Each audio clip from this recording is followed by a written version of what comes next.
In this process, two sets of yarns or thread are interlocked at from the cloth or fabric. यह प्रक्रिया दो set से धागे से बनती है कि धागा किस प्रकार से फाइबर के धागे से कपड़ा बनता है वो बताती है. This is usually done on a loom. यह मशीनों के द्वारा यूज़ किया जाता है. विच हैंड और रन ऑन इलेक्ट्रिसिटी. इसे हाथों से या बिजली के द्वारा चलाया जाता है. Hand operated looms are called power operated looms.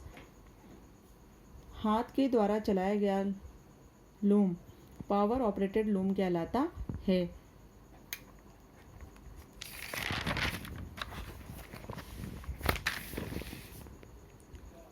Bleaching, dyeing and printing. Bleaching, dyeing और प्रिंटिंग क्या होता है? When the fabric or the two cloth is made, it is not white in color. ये जो फैब्रिक होता है यह एक ऐसा कपड़ा होता है जो कि केवल वाइट नहीं होता है, इसका कलर केवल वाइट नहीं होता है. Cloth it has to be bleached. बल्कि इसे कलर किया जाता है सिल्क क्लॉथ से, सिल्क के कपड़े पे. Can be bleached. इसे रंगाई करी जाती है. Man made fabrics do not need, they are naturally. आदमियों द्वारा बनाया गया फैब्रिक की प्रक्रिया नेचुरली होती है. प्रक्रिया कैसी होती है? Do not process, do not need, they are naturally. इसमें इसकी जो प्रक्रिया होती है वो मानव निर्मित होती है. यह प्रक्रिया प्राकृतिक नहीं होती है. White the process of bleaching. इसमें वाइट कलर की ब्लीचिंग की जाती है पहले. हैज़ टू बी केयरफुली, और वो भी बहुत ध्यान से की जाती है. The fabrics we get in the market have plain colours और डिज़ाइन.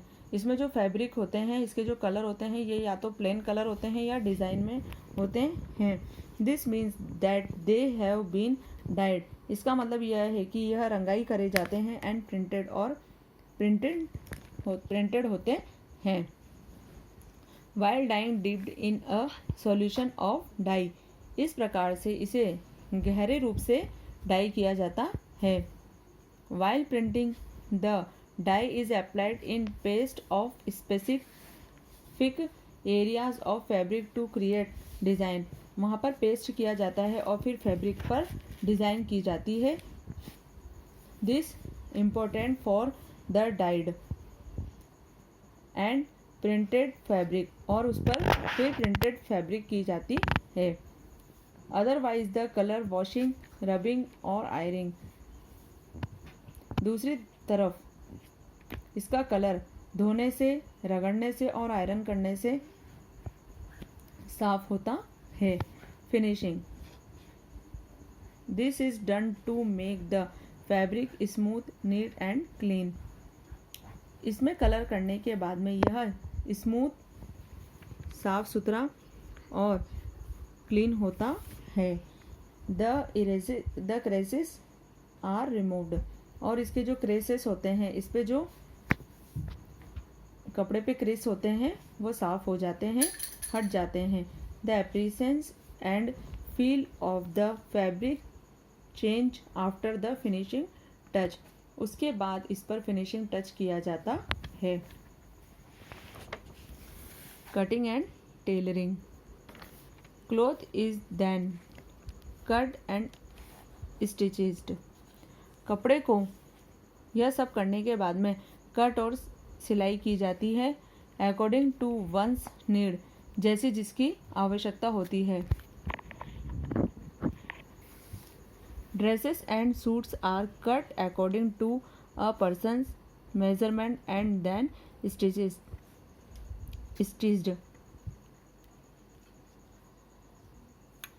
आदमी की नाप के अनुसार उसे सिला जाता है। तो बच्चों आप लोगों को क्लोथ्स वी वियर का चैप्टर समझ में आ गया होगा। इसमें तो अच्छे से दिख रहा है, ये लाइट दिख रहा है ना, वो लाइट दिख रहा है।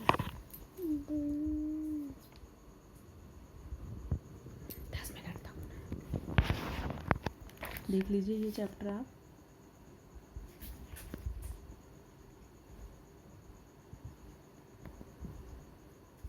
इसमें क्लासिफिकेशन ऑफ फाइबर्स है, फाइबर का वर्गीकरण। क्लासिफिकेशन का मतलब क्या होता है बच्चों? वर्गीकरण। फाइबर में है on the basis of organ, और सेकंड है on the basis of length. On the basis of organ में है नेचुरल और मैन मेड। नेचुरल में है plant, cotton, jute, plant, cotton और जूट, और animal, wool, silk. Man made में है rayon, polyester, nylon, acrylic. Short staple है on the basis of length में short staple, long filament. Short staple में है कॉटन, जूट, वूल, और फिर है सिल्क, नायलॉन, रेयॉन। यह है आप लोगों का नेचुरल फाइबर्स। नेचुरल फाइबर्स में क्या क्या होता है? Cotton, jute, लाइनन and chord.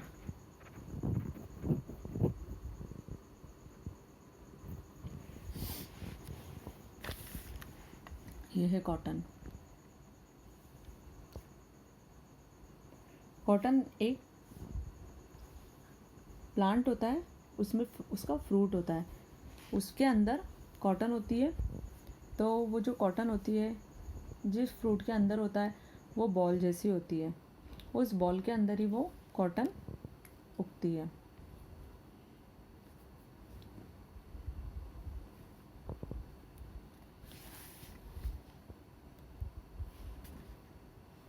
इसके बाद है जूट।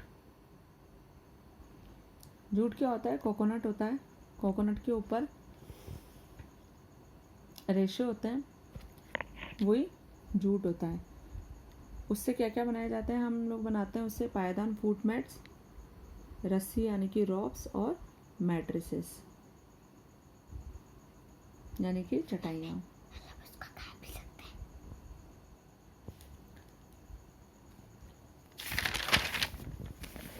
इसके बाद है आप लोगों का सिल्क।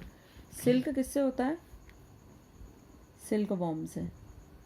सिल्क वॉर्म एक कीड़ा होता है सिल्क देने वाला, उसे सिल्क वॉर्म कहते हैं। इससे साड़ियाँ बनती हैं और अन्य प्रकार के ड्रेसेस बनती है सिल्क से। अब है artificial and synthetic fibre.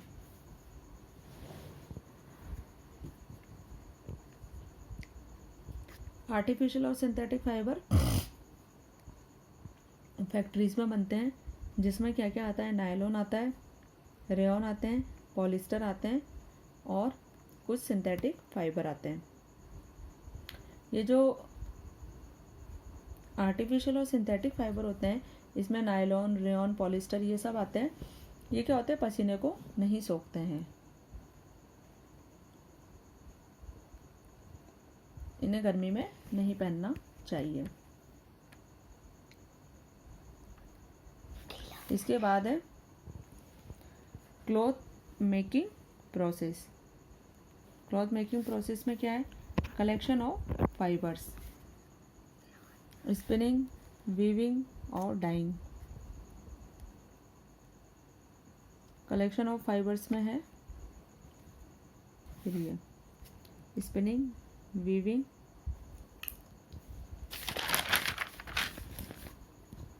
Bleaching, dyeing and printing. फिर आ जाएगा फिनिशिंग, और उसके बाद में आ जाएगा कटिंग एंड टेलरिंग। अब मैं आप लोगों को कुछ क्वेश्चंस भी दूंगी, वो आप लोग कॉपी में कर लीजिएगा, ठीक है।